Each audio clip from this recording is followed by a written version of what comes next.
दुश्मन देश के साथ व्यापार, यह है मोदी सरकार। मेरे दोस्तों, यह है हमारे प्यारे प्रधानमंत्री की विदेश नीति। मेरे दोस्तों, यह रही जो भी खबर दे रहा हूं, सोर्स गोदी मीडिया का ही दे रहा हूं। अमेरिका को पीछे छोड़ चीन बना भारत का सबसे बड़ा व्यापारिक साझेदार। व्यापार घाटा भी बढ़ा। आसान ज़बान बताता हूं, इसका सीधा मतलब यह है, रिपोर्ट में यह बताया गया है कि भारत अमेरिका से कम चाइना से सबसे ज्यादा सामान इंपोर्ट कर रहा है। बाइकॉट चाइना, मोदी सरकार से ऊपर कोई नहीं है। मोदी सरकार ने चीनी कंपनियों पर बैन लगाया। ला ला ला ला ला ला ला ला। अब मोदी सरकार चीनी कंपनियों के साथ काम कर रही है और चाइना से सबसे ज्यादा इंपोर्ट कर रही है।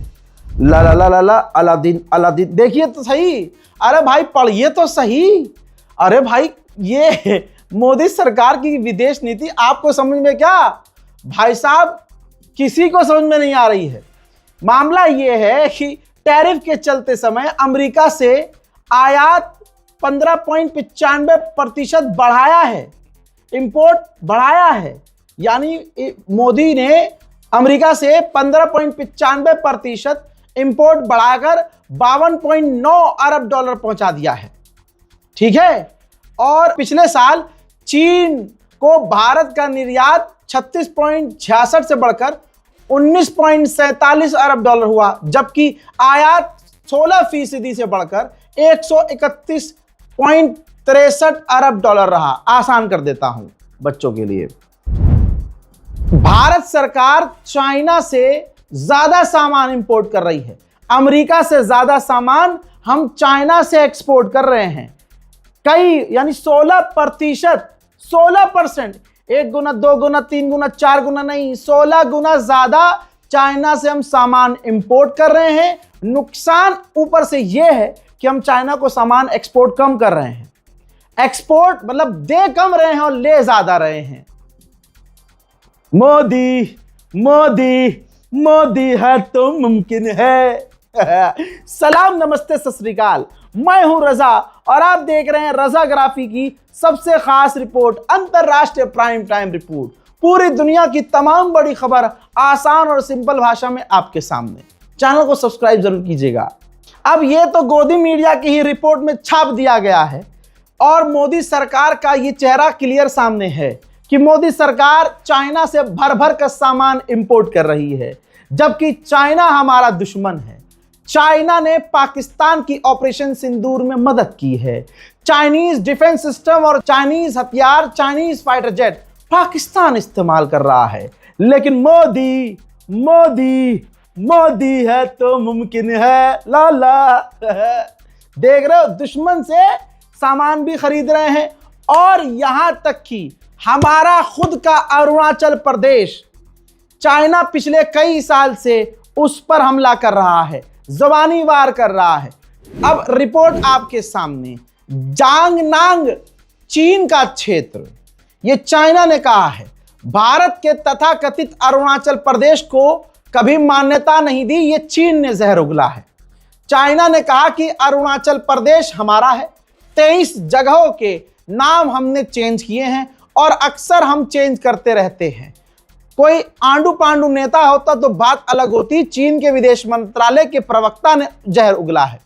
चीन के विदेश मंत्रालय के प्रवक्ता गुओ जियाकुन ने मंगल को कहा कि जंगनांग, जो अरुणाचल प्रदेश है, चाइना उसको जंगनांग कहता है, तो कहा कि जंगनांग चीन का क्षेत्र है और चीन ने भारत द्वारा अवैध रूप से स्थापित किए गए तथाकथित अरुणाचल प्रदेश को कभी कभी मान्यता नहीं दी है। गुआ जियाकुन ने दावा किया कि जांगनांग क्षेत्र के कुछ स्थानों के नामों को मानकीकृत करना पूरी तरह से चीन के संप्रभुता के अंतर्गत आता है। यानी अरुणाचल प्रदेश के इलाकों का नाम बदलने का हक चाइना को है। मोदी सरकार ने इसका विरोध तो किया है, लेकिन विरोध के अलावा मोदी सरकार कुछ कर नहीं सकती, क्योंकि सबसे ज्यादा सामान भी उससे इंपोर्ट कर रही है और उससे इंपोर्ट कर रही है जो हमारी जमीन को, हमारे इलाके को अपना बता रहा है। फॉर्मली मुंह से मोदी सरकार कह रही है नहीं नहीं ये हमारा है, हमारा है। कोई और देश होता तो बाइकआउट करता, और बाइकआउट का ट्रेंड तो अंधभक्त चलाते थे, लेकिन इस बार फाफा, जब फाफा ही चाइना को अपना सब कुछ मानकर बैठे हैं। तमाम विदेश नीति देखो, अगला हमारे इलाकों पर कब्जा कर रहा है। भारत की लेजर आई वाली विदेश नीति उसी के साथ ट्रेड कर रही है। मोदी मोदी मोदी है तो मुमकिन है। अमेरिका की जीई कंपनी और हमारी हिंदुस्तान एरोनॉटिकल लिमिटेड HAL दोनों बात कर रही है कि दोनों मिलकर जेट के इंजन बनाएंगे। ये भारत के फायदे की बात है। मोदी सरकार अरब देशों से जाकर गले मिलते हैं, तेल ईंधन उनसे लेते हैं। यह बात अलग है कि भारत के अंदर आकर मोदी जी मुसलमानों से प्यार नहीं जताते, बल्कि मोदी जी की पार्टी मुसलमानों के खिलाफ जहर उगलती है। तमाम चीजें सोशल मीडिया पर मौजूद है, लेकिन अब आप समझिए वही अरब देशों को पाकिस्तान अपने पाले में कर रहा है। दोस्तों, इस्लामिक क्वाड बना रहा है पाकिस्तान, जिसके अंदर 4 देश होंगे, जिसमें तुर्की, सऊदी अरब, इजिप्ट और खुद पाकिस्तान होगा। अब आप समझ सकते हैं कि पाकिस्तान की इसके पीछे नियत क्या है। पाकिस्तान की नियत है भारत को कमजोर करना और एक ग्रुप भारत के खिलाफ बनाकर भारत के खिलाफ रणनीतियां बनाना। जिस पाकिस्तान ने आज तक अपने मुल्क के अंदर तहरीक तालिबान पाकिस्तान और दूसरे आतंकी संगठनों पर कंट्रोल नहीं पाया है, जिस पाकिस्तान के अंदर आए दिन मसाजिद, इमाम बारगाह और तो और आम जगहों पर, पब्लिक प्लेसेस पर धमाके हो रहे हैं, उन आतंकवादियों को, उन संगठनों को पाकिस्तान गिरफ्तार नहीं कर पाया है। लेकिन भारत की जहां बात आती है, पाकिस्तान एक्टिव मोड में नजर आता है। पाकिस्तान को जितना तुम बेवकूफ समझते हो उतना बेवकूफ नहीं है, शातिर चालाक है और बहुत दिमाग चलाता है। चाइना ने पाकिस्तान के अंदर ग्वादर पोर्ट बना कर दिया। जब अब दुनिया देख रही है, पाकिस्तान ने देखा कि यूएई का जो पोर्ट है बंद हो चुका है, बिजनेस वहां ठप हो चुका है, कोई साजो सामान वहां नहीं जा रहा है, तो पाकिस्तान ने ईरान से बात की और अपना ग्वादर पोर्ट पूरी तरह से सबके लिए खोल दिया और कह दिया कि भैया आप यहां आइए और यहां से सामान उतारिए या लीजिए, और फिर हमारे यहां से जमीनी रास्ते से ईरान के रास्ते आप एंटर होइए और जहां सामान लेके जाना है अपने मुल्क में आप लेकर जाइए। यह मास्टर स्ट्रोक पाकिस्तान का है। ईरान और पाकिस्तान मिलकर ये काम कर रहे हैं। उधर सऊदी अरब ने पाकिस्तान को चापलूसी करने का और अपनी किराए पर फौज और फाइटर जेट सऊदी अरब भेजने का किराया चुका दिया है। यह रही रिपोर्ट। सऊदी अरब ने वादा कर दिया है कि $3 बिलियन हम पाकिस्तान को देने वाले हैं, इस्लामाबाद को देने वाले हैं, और पाकिस्तान को, यूएई को $3.5 बिलियन लौटाने हैं। यानी 300 रुपये, एग्जाम्पल के तौर पे 300 रुपये सऊदी अरब ने कह दिया कि हम पाकिस्तान को 300 रुपये देंगे, और यूएई की उधारी है 350 रुपये, फिर भी 50 रुपये पाकिस्तान को इकट्ठा करने होंगे। पाकिस्तान और सऊदी अरब के बीच डिफेंस जो एग्रीमेंट हुआ है उसमें घोड़ा बना था पाकिस्तान। अब ये जो लीक हुई है बात आपको कहीं नहीं मिलेगी, बता रहा हूं आसान जबान में। जो दोनों तरफ से एग्रीमेंट हुआ है, एग्रीमेंट तो ये होना चाहिए था कि अगर पाकिस्तान पर हमला हो तो सऊदी अरब मदद करेगा, अपनी फौज पाकिस्तान की मदद के लिए भेजेगा, और अगर सऊदी अरब पर हमला हो तो पाकिस्तान ने जैसे अपनी फौज भेजी है वो अपनी फौज भेजेगा। ना ना ना ना लाडले, यहां पर ट्विस्ट है। ट्विस्ट यह है कि सऊदी अरब के पास चॉइस होगी कि अगर पाकिस्तान पर हमला हुआ है तो हम सऊदी की फौज भेजें या ना भेजें, यह मोहम्मद बिन सलमान का फैसला होगा। लेकिन अगर सऊदी पर हमला हुआ, सऊदी को मुसीबत पेश आई, तो पाकिस्तान के पास कोई चॉइस नहीं होगी, पाकिस्तान को अपनी फौज सऊदी अरब भेजनी होगी। अमेरिका का B-2 एडवांस बॉम्बर, उससे भी खतरनाक एक बॉम्बर है, आपकी स्क्रीन पर उसकी तस्वीर है।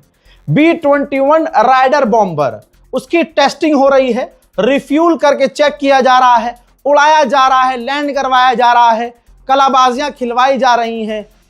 ये इस दौर में अमेरिका ने अपना नया बॉम्बर दिखाया है, जिस दौर में अभी ईरान से जंग की संभावना है और अभी अभी अमेरिका ईरान से बुरी तरह से पिटा है। नेपाल की नई सरकार नायक की तरह काम कर रही है, ये बात तो सभी को पता है, आम हो चुकी है। रील्स आती रहती है जिसमें दिखता है कि नेपाल का नया प्रधानमंत्री और उसकी सरकार बेहतरीन काम कर रही है, लेकिन एक जगह हमें नुकसान उठाना पड़ेगा। ये रही रिपोर्ट।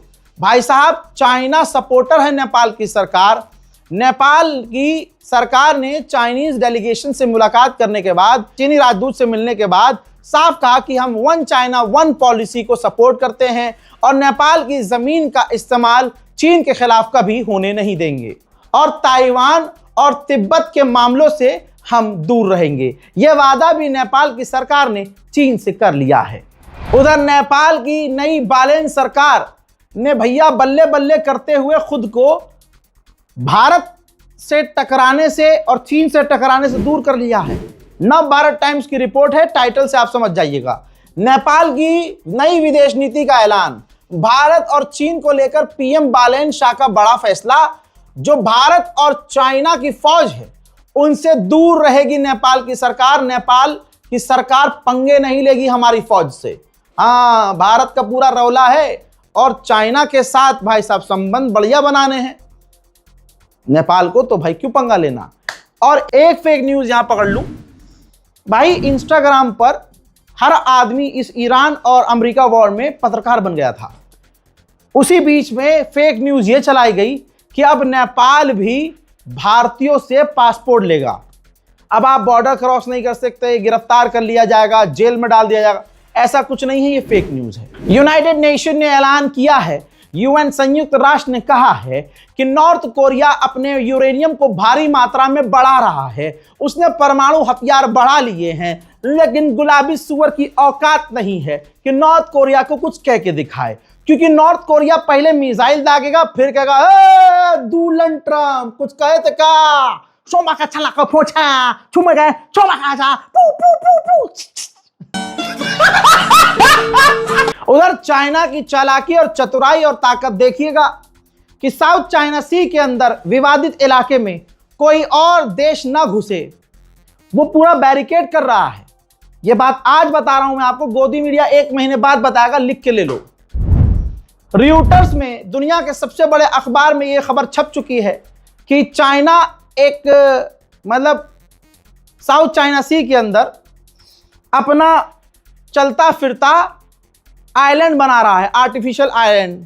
वहां पर अपने युद्धपोत तैनात कर रहा है, वहां अपनी मतलब बहुत सारे फर्जी आइलैंड तैनात कर रहा है, जहाज तैनात कर रहा है, किसी न किसी बहाने से वहां एक्टिविटी बढ़ा रहा है, ताकि साउथ चाइना सी के विवादित इलाके में कोई भी टक्कर वाला देश, चाहे फिलीपींस हो, अमेरिका हो, कोई भी हो, भारत नहीं है वहां पर, तो कोई भी, भारत के अलावा कोई, क्योंकि भारत है ही नहीं, तो कोई भी देश वहां पर एंटर न कर सके।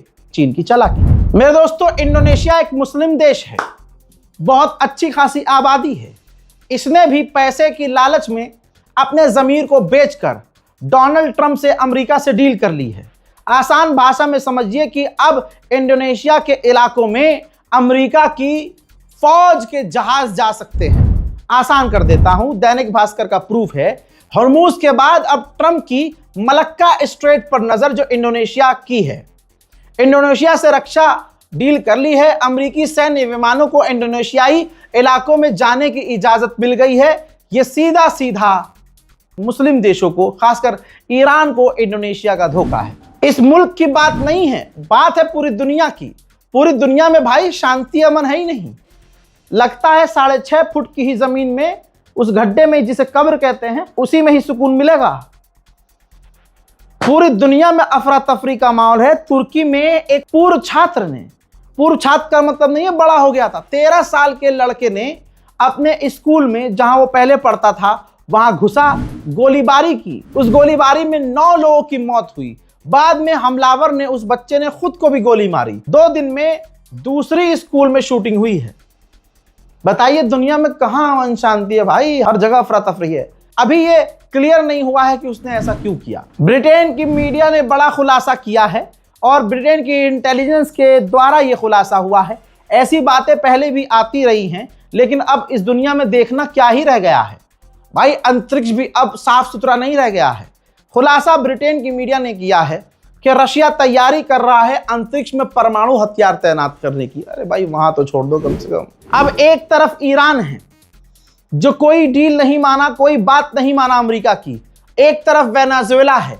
वेनेजुएला की आप ये देखिए चुड़ैल जैसे मुंह की औरत, जिसने मेरी नजर में, ये मेरा ओपिनियन है, अपने राष्ट्रपति को धोखा दिया। आप सोचिए इसने ताजे बयान में क्या कहा है। ताजे बयान में इसने कहा है कि हम अमेरिका से रिश्ते और मजबूत करेंगे। यानी जिस देश ने इनके राष्ट्रपति को और उनकी धर्मपत्नी को किडनैप किया, पसलियां तोड़ दी उनकी धर्मपत्नी की, और राष्ट्रपति को जेल में डाला हुआ है अमेरिका में, और ये इंटरनेशनल लॉ का उल्लंघन है। ठीक, इन्होंने क्या किया, ये जो उपराष्ट्रपति थी अब इसको राष्ट्रपति पद मिल गया। अमेरिका के साथ इसने अपने रिश्ते बढ़िया करने शुरू किए और अपने मुल्क के राष्ट्रपति को और मुल्क के लोगों को धोखा दिया, और अब ये कह रही है कि हम अमेरिका से रिश्ते अच्छे करेंगे, हम उनके साथ ट्रेड करेंगे, बिजनेस, जो अमेरिका चाहता था, ट्रंप चाहता था, वैसा वैसा इसने बोलना शुरू कर दिया। अब आप देखिए दूसरी तरफ ईरान है, एक तरफ वेनेजुएला है। दिक्कत ये नहीं है, ये तो बेवफाई हो गई ना भाई, गद्दारी हो गई। औरत जात भाई, वफा की उम्मीद। ओहो, अब बहनें किलत जाएंगी मुझसे, भाई तुम यार, और भाई देखो ना यार क्या कर रही है ये। एक ये है भाई, अपने मुल्क से गद्दारी, अपने पूर्व राष्ट्रपति से गद्दारी, उसकी सीट पर बैठ गई, अब इसे उसकी याद भी नहीं आ रही है। यही तो है भाई, हम लोंडों के साथ बहुत बुरा होता है। आशिकी करो, दिल लगाओ, प्यार करो, घिसो, और जब औरत को मौका मिलता है तो हमारे ही पिछवाड़े पर पुट से लात मार के छुट से आगे बढ़ती है, पीछे पलट के देखती नहीं है। कहते हैं औरत बड़ी इमोशनल होती है। अरे मर्द कभी खोल के देखो आप, ऐसे बहुत परतें होती हैं, बहुत सारी परतें होती हैं। मर्द के दिल तक पहुंचने में समय लगता है। मर्द मुस्कुराता रहता है, अपनी तकलीफ वो अपने सगे दोस्तों से बयान नहीं करता, क्योंकि हरामी दो लौंडे हरामी भाई सब मजाक उड़ा देते हैं। तो मर्द हजरात अपने दिल की सारी गर्द गुबार दिल के अंदर ही रखते हैं, बयान नहीं करते हैं। और ऊपर से बचपन से सुनाई जाती हैं बातें कि मर्द रोता हुआ अच्छा नहीं लगता। मेरी जान, जो मर्द रोता है ना वो बड़ा ईमानदार होता है, और कोई ऐसा मर्द नहीं है जो रोता नहीं है। ये भी सुन लो मेरी बहनों, अरे लड़कियों सुनो, औरतों सुनो, कोई ऐसा मर्द नहीं है दुनिया में जो नहीं रोता हो। बस फर्क इतना है कि वो दुनिया के सामने नहीं रोता। मर्द अपने दोस्त के सामने भी नहीं रोते, लौंडे अपने दोस्त के सामने रोते हैं, मगर रोते हैं छुप कर, रोते हैं अकेले में, रोते हैं, याद रखना। जैसे मैं पूरी रात अपडेट देता हूं, और कल रात के अपडेट में ये बात मैंने बोली थी कि डोनाल्ड ट्रंप धीरे धीरे अब क्यूबा और वेनेजुएला की बातें कर रहा है। मतलब अब सारी दुनिया का ध्यान ईरान से हटा रहा है कि ईरान से इतना पिट गए हैं कि अब ईरान की बात नहीं करनी, ईरान की बात नहीं करनी। अब इसी सिलसिले में आगे बढ़ते हुए डोनाल्ड ट्रंप ने कहा है, बयान देते हुए, कि जो ग्रीनलैंड है हमें उसको कंट्रोल करना चाहिए। आ गया औकात पर, ग्रीनलैंड पर हमें कब्जा करना चाहिए, हमें कंट्रोल करना चाहिए, ग्रीनलैंड हमारा होना चाहिए, इससे हम सारी दुनिया को बचा सकते हैं। रशिया और चाइना इससे पहले इस पर कब्जा करें, हमें रशिया और चाइना से ग्रीनलैंड को बचाना चाहिए खुद कब्जा करके। समझ में आई बात? अजी ईरान कहते हैं जी जहां पर दुनिया की तमाम बड़ी ताकत यू टर्न ले लेना, और जब यू टर्न ले और पीछे से सब फटा हुआ मिले तो समझ जाओ ईरान ने फाड़ा है। वही हाल ट्रंप का है। अमेरिका के खिलाफ नेटो मदद देने के लिए नहीं आया। डोनाल्ड ट्रंप आर रोना करता रहा, इतना रोया कि अब यूरोप को इस बात का एहसास हो चुका है कि नेटो से अमेरिका बाहर हो जाएगा।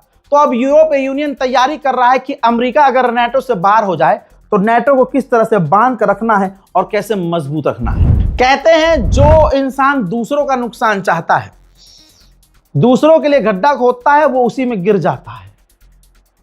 ये अमेरिका का एक हादसा है जहां एक ट्रेन हादसा हुआ और ट्रेन पलट गई। बड़ी बात यह नहीं है कि ट्रेन पलट गई, बड़ी बात यह है कि इस ट्रेन में खतरनाक केमिकल था, खतरनाक केमिकल जो हथियारों के लिए इस्तेमाल होता है। वो केमिकल लीक हो गया, इस इलाके में इमरजेंसी लागू हो गई। उधर अमेरिका ने ईस्टर्न पैसिफिक सी साइड में, समुद्र में जहाजों पर हमला किया और कहा है कि ये ड्रग कार्टल्स थे, ये तस्कर थे और कई लोग मारे भी गए हैं, जहाज ही उड़ा दिए हैं, बोट्स उड़ा दी हैं। यानी दूसरी तरफ ये भी दिमाग में रखिएगा कि अब ट्रंप ईरान को छोड़कर हर जगह बड़ी बड़ी एक्टिविटी करवाना शुरू कर चुका है कि दुनिया जो इसकी चड्डी फाड़ी है ना ईरान ने, उसे देखना बंद करके दूसरी तरफ देखे। लेकिन हम तुम्हारी चड्डी ट्रंप जरूर देखेंगे। उधर चाइना ने 8 सैटेलाइट, तस्वीर देखिए, 8 नई सैटेलाइट अंतरिक्ष में लॉन्च की है। जाहिर सी बात है अमेरिका के पसीने तो जरूर छूट रहे हैं। बात करें भारत की तो भाई अंधभक्त ही कहते हैं, वायरल हो रहा है ये मामला, क्योंकि अंधभक्तों के घर तोड़े जा रहे हैं, बिल्डोजर अंधभक्तों के घरों पर चल रहा है, सिलेंडर घर में नहीं है, खाना चूल्हे पे पक रहा है। लेकिन मजाल है अंधभक्त फाफा को कुछ कह सके। मुझे नहीं पता ये बहन कौन है, लेकिन है तो मेरी बहन ही और है हिंदू। इसने बताया है क्या जो कह रही है, शेयर कीजिए और दुआ दीजिए। तो गाइस मेरे पापा के दोस्त आए थे सरेंडर लेने के लिए। हमने उनसे बोला, वो अंधभक्त है, हमने उनसे बोला कि आप एक बार ये कह के दिखा दो हमें कि मोदी झूठ बोलता है।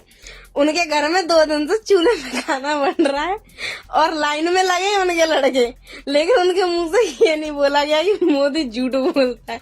इसे कहते हैं कट्टर अंधभक्त और सुन अंधभक्ति कहते हैं। ये तो हंसी हंसी की बात हो गई, लेकिन जहां चुनाव हो वहां मोदी के चाहने वाले गंध ना मचाएं, ऐसा हो नहीं सकता। आप सोचिए ये जो बुड्ढा है जिसने तिलक लगाया हुआ है, जो देवी देवता हैं उनको पूजता होगा, देवी तो महिला होती है तो किसी ये देवी को भी पूजता होगा, लक्ष्मी जी की पूजा करता होगा, मां दुर्गा की पूजा करता होगा। लेकिन देखिए इस भजपिल्ले के दिल में जहर इतना है, ज्यादा से ज्यादा ये ऑटो चलाता है, औकात ये है। अब आप ये समझिए कि ऐसा इंसान जो आपके और हमारे बीच रहता है और हमेशा टकराता है, मानसिकता ये है। ममता बनर्जी को लेकर कह रहा है, जो एक सिटिंग सीएम है, कह रहा है कि ममता बनर्जी का तौबा तौबा, उनकी इज्जत लूट लेनी चाहिए। और कह रहा है कि ममता बनर्जी अपना करवाए और हम अपने हिंदू भाइयों से 15-15 लाख रुपए दिलवाएंगे। सुनना चाहते हैं आप? सुनिए। ममता खातून अपना करवाए और इसको 10 के 15 हम अपने हिंदू से दिलवाएंगे। ऐसे बात ना कहें, क्योंकि एक मुख्यमंत्री के लिए सब में जाए ऐसी मुख्यमंत्री नहीं चाहिए हमें। सुना, ये है आज का बीजेपी वाला हिंदू समुदाय। 15-15 लाख रुपए हिंदू से दिलवाएंगे और मेरठ से लेकर, जो सेंट्रल मार्केट से लेकर, जहां जहां हिंदुओं के घरों पर बिल्डोजर चला है, वहां ना हिंदू संगठन पहुंचा, ना वहां पर यह पैसा देने पहुंचेगा। 15-15 लाख रुपए ममता बनर्जी का कार, तौबा तौबा, कार करने वाले को आज हिंदू कह रहा है कि हम उसे 15-15 लाख, जो रेप करेगा उसको 15-15 लाख रुपए दिलवाएंगे। यह है आज का हमारा रामराज, यह है भारत की हालत। ऑटो चलाता है, ये ताऊ ऑटो ही चलाता होगा, महीने के 30-40 हजार रुपए बड़ी मुश्किल से निकालता होगा। गैस भरवाना, ऑटो का जो खर्चा है, उसकी ईएमआई होगी, घर का किराया होगा, हजारों चीजें होंगी, जिंदगी बहुत मुश्किल होगी। लेकिन नफरत इतनी, यहां तो हिंदू मुस्लिम एंगल नहीं है, लेकिन आप देखिए मोदी से प्यार करने का एक साइड इफेक्ट ये होता है कि वो इंसान, वो अंधभक्त दुनिया के हर प्रजाति से, हर धर्म से, चाहे हिंदू ही हो, भाई ममता बनर्जी मुस्लिम थोड़ी है, लेकिन नफरत उससे हो जाती है। ठीक, अब अंधभक्ति की जिंदगी देखिए। ये आपकी स्क्रीन पर जो बैठी हुई लड़की रो रही है, उदास है, ये बहन है हमारी अनन्या पांडे, बरेली की है। मोदी से इंस्पायर होती है, मोदी की फैन है। इसने एक रुपया जोड़कर वहां अपना एक छोटा सा बिजनेस शुरू किया। भाई बरेली में बुलडोजर एक्शन हुआ और हमारी बहन अनन्या पांडे, जो मोदी जी की फैन अंधभक्त है, भाई म्यूनिसिपल कॉरपोरेशन ने तोड़ दिया। और सिर्फ तोड़ा ही नहीं, इसका जो वो पूरा ठेला वेला था उठाकर ले गई। पूरी बात इनसे ही करते हैं। अनन्या, पूरा मामला क्या है? सर, अभी 3-4 दिन पहले करीब 2 बजे डेट मुझे याद नहीं रही अभी, तो करीब 2 बजे के आसपास वहाँ पे अतिक्रमण वाले आते हैं और मेरी अनुपस्थिति में सिर्फ मेरा ही स्टॉल वहाँ से जेसीबी में उठाया जाता है। पूरी लेन में कम से कम 10 से 12 स्टॉल लगते हैं और मेरा स्टॉल बीचों बीच में लगता है। यानी कि अगर अतिक्रमण आता है तो एक स्टॉल से शुरू करेगा स्टार्टिंग से, लेकिन स्टार्टिंग से शुरुआत ना होकर जेसीबी सिर्फ मेरे स्टॉल पे आके रुकती है और मेरा ही स्टॉल उठाया जाता है। ये हाल है।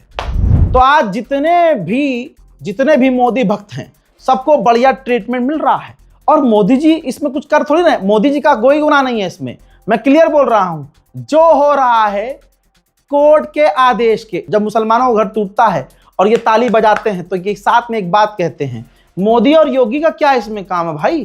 कोर्ट का आदेश है तो टूटा है।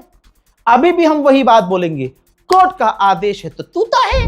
मेरे दोस्तों, पूरी दुनिया में राम राज का नाम चल रहा है भाई। क्या कहूं, जहां जहां ये जा रहे हैं, नाम नहीं लेना चाहता, जहां जहां मुसलमान नहीं, जहां जहां ये जा रहे हैं नाम हो रहा है। न्यूयॉर्क पोस्ट है, Indian passenger accused of raping women on flight to Australia. ठीक है, अब मैं बताता हूं भारत का नाम और भारत का ऑस्ट्रेलिया में डंका बजाने वाले का नाम क्या है। सुधीर कुमार चौहान, जो 55 साल का है।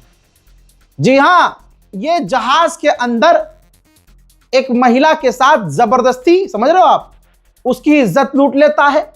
उसको तुरंत वहां शिकायत करने पर जहाज में ही उसे बांध दिया जाता है सीट पर और उस पर नजर रखी जाती है जब तक जहाज लैंड नहीं हो जाता। उसके बाद उसे वहां से गिरफ्तार किया जाता है। यह है रामराज भाई, ये है डंका। इस डंके की बात क्यों नहीं करते? बाकी अभी पेट्रोल डीजल के दाम नहीं बढ़ रहे हैं सिर्फ इस वजह से क्योंकि चुनाव है। अरे उसके बाद जब मोदी सरकार देगी आपको गिफ्ट, लो अखबार में कहीं ना कहीं छप गया है। ये देखो, चुनाव के बाद 18 रुपये तक बढ़ेंगे पेट्रोल के दाम। भारी घाटा वाहन कर रही कंपनियां, डीजल पर भी प्रति लीटर 35 रुपये का नुकसान। नाचो रे, बहुत बढ़िया। मोदी मोदी मोदी है तो मुमकिन है भाई, कसम से भाई। आज जो बेड़ा गर्क उन लोगों का हुआ है ना, उन्हीं की वजह से हुआ है। इन्होंने अपने प्रभु श्री राम का अपमान किया भाई, इन्होंने हनुमान जी का अपमान किया। जब आप एक आम इंसान को भगवान से कंपेयर करोगे तो भगवान की गरिमा में ये उनकी शान में गुस्ताखी है। लेकिन मोदी को भगवान बनाने के चक्कर में इन्होंने अपने दूसरे देवी देवताओं का अपमान किया। अब ये लाइव है, सोचिए। एबीपी न्यूज ने बताया है कि हरदोई के बीजेपी एमएलए श्याम प्रकाश ने कहा है कि पत्थर छोड़ो, मोदी और योगी को पूजना शुरू करो। पत्थर छोड़ो यानी आज तक या कहीं भी मंदिर में जो पत्थर की, प्रभु श्री राम की या किसी देवी देवता की मूर्ति होती है, उसकी जो पूजा होती है इसलिए की जाती है कि भाई भगवान साक्षात तो नहीं मिल सकते, तो एक प्रतिमा बनाई जाती है भगवान की, जिससे हिंदू धर्म की आस्था होती है कि भाई हमें कोई तो मतलब ऐसा जगह चाहिए। मंदिर क्यों बनते हैं? वहां ऐसा महसूस हो कि भगवान से डायरेक्ट हमारा कनेक्शन है। यही मान्यता है हिंदू देवी देवताओं में कि भाई ये पूजा पत्थर के अंदर नहीं है आस्था। यह माना जाता है कि भगवान है हमारे, वो ऐसे ही दिखते होंगे, ऐसे ही होंगे। ये तमाम चीजें बहुत डीप हैं, लेकिन है तो आस्था का मामला। अब बीजेपी का नेता कह रहा है कि पत्थर मत पूजो। आज भगवान को पत्थर कह दिया और कह दिया योगी जी और मोदी जी को पूजो। अब इस पर योगी जी और मोदी जी कोई प्रतिक्रिया थोड़ी आएगी, उनके तो मजे हैं भाई। कोई कह दे तुम्हें कि भाई इन्हें भगवान मानो, इनकी पूजा करो, तो आपको बुरा लगेगा क्या? आप तो कहेंगे हाँ मैं तो सबसे बड़ा देवता हूं। ऑलरेडी भारत में महंगाई बढ़ चुकी है, गरीब और पिस चुका है, अमीर और अमीर हो चुका है। जरा देख लीजिए, न्यूज 24 में छपा है कि रिटेल महंगाई मार्च में बढ़कर 3.4% हो चुकी है। लेकिन हमें क्या चाहिए? हमें बीजेपी चाहिए, हमें कुछ नहीं चाहिए, मोदी जी चाहिए। मोदी मोदी है तो मुमकिन है। गोदी मीडिया ने एक खबर चलाई थी, नोएडा प्रदर्शन, जो नोएडा में प्रदर्शन हुआ कहा कि नोएडा में जो प्रदर्शन हुआ उसमें पाकिस्तान का कनेक्शन है। हर आदमी मतलब हैरत में है। न्यूज 18 कह रहा है कि वहां जो प्रदर्शन हुआ उसमें पाकिस्तान का कनेक्शन है। भाई आप सोचिए, बड़े बड़े देश के पत्रकार हैरत में आ गए। अच्छा, ये अब सवाल है कि अगर एक प्रदर्शन में जो वहां के मजदूर पीढ़ी कर रही थी, जो मजदूर हैं कामकाज करने वाले, जिनकी 8,000 से 16,000 भी तनख्वाह नहीं थी, किसी की 8,000, किसी की 7,000, किसी की 6,000, है ना, ये तमाम मामले आपको पता होंगे क्योंकि रील वील पे बहुत चल रहा था अभी 2 दिन पहले तक। तो उसमें गोदी मीडिया ने कहा कि पाकिस्तान का कनेक्शन है इस दंगों में, क्योंकि बहुत खतरनाक दंगा हो गया था, बहुत गैर कानूनी चीजें उसमें हुई। गोदी मीडिया ने कह दिया पाकिस्तान का कनेक्शन है। अब सवाल यह है कि देश के हर प्रोटेस्ट में या देश में हो रहे हर छोटे मोटे बड़े ऊंचे नीचे कांड में अगर पाकिस्तान का कनेक्शन हो जाता है, पाकिस्तान इतनी आसानी से भारत के अंदर पहुंच जाता है, तो मुझे बताओ कि चौकीदार कहां है? यह मजबूत चौकीदार है या कमजोर? ला ला ला ला ला, मोदी मोदी है तो मुमकिन है। मेरे दोस्तों सोचिए, आज की पीढ़ी बेकार है। उसे जब तक इनका खुद का घर नहीं टूटेगा तब तक ये कहते रहेंगे कि हम तो फलाने के फैन हैं। जर्नलिज्म के स्टूडेंट तक, क्या कह रहा हूं, जर्नलिज्म के स्टूडेंट तक मुसलमानों से इतनी नफरत करते हैं कि वो खुद कह रहे हैं आज कि भैया मैं तो मोदी की फैन हूं, कुछ भी हो जो भी हो मैं तो मोदी फैन हूं, मोदी पगलू हूं, मोदी भक्त। देखो स्टूडेंट हूँ और जिसने राम मंदिर बनवाया है, चाहे वो कुछ भी हो, मगर वोट मैं बीजेपी को ही दूंगी। चाहे वो कुछ भी करे, चाहे घोटाला करे, फलान करे, ढिमकान करे, मुझे कोई मतलब नहीं है, मैं बीजेपी को ही वोट दूंगी। अंधभक्त, मैं बीजेपी की अंधभक्त। नहीं भाई, जिसने हमारा अयोध्या का मंदिर, राम मंदिर बनवाया, उसको मैं वोट जरूर दूंगी। अब आप सोचिए, ये कल पत्रकार बनेगी, कल जर्नलिस्ट बनेगी, तो ये पत्रकारिता करते हुए चाहे सरकार, मोदी सरकार कुछ भी नुकसान करे, कुछ भी गलती करे, क्या ये एज अ पत्रकार कभी सरकार से सवाल करेगी? करेगी, तब करेगी जब मोदी जी का बिल्डोजर, जब सरकार का बिल्डोजर इसके खुद के घर पर चलेगा। इस बहन से पूछो कि मेरठ से लेकर सेंट्रल मार्केट से लेकर जहां जहां तुम्हारे भाइयों के मकानों और दुकानों पर बिल्डोजर चले, जो खुद कल तक पिछले कई सालों से 10-20 साल से सिर्फ बीजेपी को वोट दे रहे थे, उनसे पूछो कि उनके दिल का हाल क्या है। मेरे दोस्तों, हिंदू समुदाय सिर्फ मुसलमानों को गरियाता रहता है, मुसलमानों को बदनाम करता है, लेकिन इनके घर का आतंकवादी निकल जाता है तो शांति होती है। आपको यह आदमी याद होगा, किसी गोदी मीडिया ने खबर नहीं चलाई ना डिबेट किया, भाई मोदी को कत्ल करने का प्लान किया गया था। अमन तिवारी याद है आपको? हाँ, इस पर मैंने स्पेशल रिपोर्ट की थी, लेकिन किसी और मीडिया ने नहीं चलाई वो खबर, क्योंकि ये हिंदू घर का, यानी जो गोदी मीडिया है, उनके घर का मामला था, उनके भाई का मामला था। अमन तिवारी ने CIA को, भाई ये बंदा आशा पदरी जो सिमरी में है, बिहार का इलाका है, वहां रहता था, पूरा इसने षड्यंत्र रचा था, CIA से पैसे मांगे थे और कहा था कि मैं 21-22 दिन में मोदी को कत्ल कर दूंगा, मुझे पैसा चाहिए। इसके साथ 2 और लोग गिरफ्तार हुए थे। सरकार ने प्रधानमंत्री के कत्ल की साजिश रचने वाले इंसान को, उसकी खबर को दबा दिया।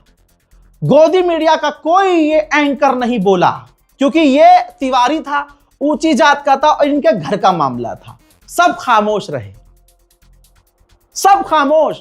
यह है आज हिंदू समाज की असलियत। मुसलमान अगर चींटी पे पैर रख दे तो देखो जिहाद कर दिया, जिहाद कर दिया। और भारत के चुने हुए माननीय प्रधानमंत्री, सम्मानजनक प्रधानमंत्री, उसको कत्ल करने की साजिश तिवारी करता है तो हिंदू को बुरा नहीं लगता है। ठीक है, यह खबर नहीं बनती है। और आइए, रोज ऐसे मामले आ रहे हैं, जरा देखिए। उत्तराखंड का मामला, तहरीके तालिबान हिंदुस्तान का संदिग्ध एजेंट विकास कश्यप गिरफ्तार, पाकिस्तान के संपर्क में था। विकास कश्यप, तहरीके तालिबान पाकिस्तान, यानी आज जो पाकिस्तान की मुस्लिम नामी संगठन है, आतंकवादी संगठन है, उसमें हिंदू ज्यादा है मुसलमान कम। तो पाकिस्तान का एजेंट कश्यप निकल रहा है, ऊंची जात, मुझे नहीं पता ऊंची या नीची, लेकिन ठीक है निकल तो हिंदू रहा है। यह भी खबर इसलिए खबर नहीं बनी क्योंकि यह मुसलमान नहीं है, वरना आपके पड़ोस का हिंदू तुम्हें गाली बक देता। गोदी मीडिया के एंकर चाहे जहर उगलने वाली नागिनें हो, वो 4 इंच पिछवाड़ा निकालकर सीना आगे झुकाकर बालों को यूं हिलाकर रिपोर्टिंग करती और चीख चीख कर रिपोर्टिंग करती, लचक के, बल खा के, लहरा के, इतरा के रिपोर्टिंग कर रही होती कि देखो मुसलमान आतंकवादी निकले। ये इस्लाम में ऐसे कैसे? भाई मुसलमान जिहाद नहीं कर रहा, और ये जो तुम जिहाद बताते हो ये जिहाद नहीं है, जिहाद आंखों का जिहाद है, बुरा मत देखो। जिहाद मुंह का जिहाद है कि किसी को बुरा मत बोलो, अपनी जबान पर काबू रखो। जिहाद तुम्हें समझ में आए, ये तुम्हारी औकात नहीं है, हिंदुत्ववादियों तुम्हारी औकात ही नहीं है। जो असली हिंदू है वो जानता है। मेरे दोस्त थे 12 साल पहले एक कंपनी में काम करते थे, तिवारी अकाउंटेंट थे, तिवारी जी थे, और वो एक है संगठन राधे राधे जो बोलते थे, राधे राधे, ठीक है। उनके पूरे हिंदुस्तान में बहुत सारे जो है ब्रांचेस हैं, ठीक। वहां वो बातें सुनते थे, आते थे, मुझे बताते थे, वो भविष्य की बातें बताते थे कि आगे ये होगा, आगे ये होगा, और बल्कि वो मुझसे और प्यार करते थे, मुझे बताते थे कि भाई हिंदुत्व में ये है, हिंदू धर्म ये है, हमारे शास्त्र में ये लिखा है। अबे साथ में खाना खिलाते थे मुझे बिठा के। वो हिंदू थे, मुझे नहीं पता, क्योंकि उस वक्त उनकी उम्र 70-75 साल थी। वो जहां भी हो अल्लाह उन्हें सलामत रखे, और अगर अल्लाह ना करे वो अल्लाह को प्यारे हो गए हैं, ईश्वर तक पहुंच चुके हैं, तो उनकी आत्मा को शांति मिले। लेकिन मैंने हिंदुत्व वहां से पढ़ा कि भाई ये तो राधे राधे, राधा स्वामी, हाँ याद आ गया, राधा स्वामी वाले लोग हैं, प्यार फैलाने वाले लोग, इतनी मीठी मीठी बात। भाई जहां पर जिस इंसान को कभी गुस्सा ना आए, वहां ऐसी बात हो कि वहां गुस्सा आ जाए आदमी को, लेकिन उस आदमी को गुस्सा नहीं आता था। भाई हमारा बॉस चीखता था, उनसे बदतमीजी करता था, लेकिन वो राधे श्याम वाले अंकल, राधे राधे के अलावा मुंह से निकला नहीं उनके कुछ। हमने कई बार देखा कि भाई वो मुंह पर आके उनकी बेइज्जती कर रहे हैं, लेकिन वो इतने काम हैं जैसे कि उनको दुनिया का मोक्ष नहीं। कहते थे हाँ, रिजा मुझे निकालना है सर, मुझे निकाल दो, कोई दिक्कत नहीं, पालने वाला तो ऊपर वाला है। राधे श्याम, मतलब आप समझो आज के इन हिंदुओं में और इस हिंदू में कितना फर्क है तो दोनों हिंदू, समझ रहे हो। लेकिन आज मुसलमान जिहादी, अरे हमारे मुंह का जिहाद है, हम किसी का दिल ना दुखाएं, इससे झूठ ना बोलें। दिल का, मन का, पेट का जिहाद है कि इसमें हराम ना जाए, इसमें हराम रिस्क ना जाए। दिल का जिहाद है कि किसी का हम दिल ना दुखा दें, इस दिल में किसी के लिए गलत सोच ना हो, मन करे चोरी करने का, मन करे गलत काम करने का, मन करे शराब पीने का, मन करे जिनाखोरी करने का, लौंडियाबाजी करने का, गंदे काम करने का। उस मन को काबू करना, आंखों पर, जबान पर, दिल पर काबू कर लेना, इसे कहते हैं जिहाद अकबर। जिस दिन मुसलमानों ने यह जिहाद अपना लिया ना, तुम कहोगे भाई साहब अरे बाप रे बाप, यह होता है जिहाद, हमारा तो सारा प्लान ही खराब निकला। गलती तुम्हारी नहीं है, गलती हमारी है कि हम असली जिहाद नहीं कर रहे। हमारे जिहाद में तलवार नहीं है, मुसलमानों के जिहाद में ये गोली चलाना, कत्ल करना, ये सब नहीं है। और जितने इल्जाम तुम लगाते आए हो वो सब साबित तुम पर होता आया कि तुम क्या कर रहे हो। बहरहाल अंतरराष्ट्रीय प्राइम टाइम में नेशनल प्राइम टाइम भी आज पेल दिया गया है। दुआ कीजिएगा, रिपोर्ट को शेयर कीजिएगा, नफरत से दूर रहिएगा, मुल्क से प्यार करते रहिए, मुल्क को आगे बढ़ाने का काम कीजिए। एक दूसरे से, आप कोई भी हो, नफरत से जितना दूर रहोगे दिल में उतना सुकून रहेगा। जय हिंद।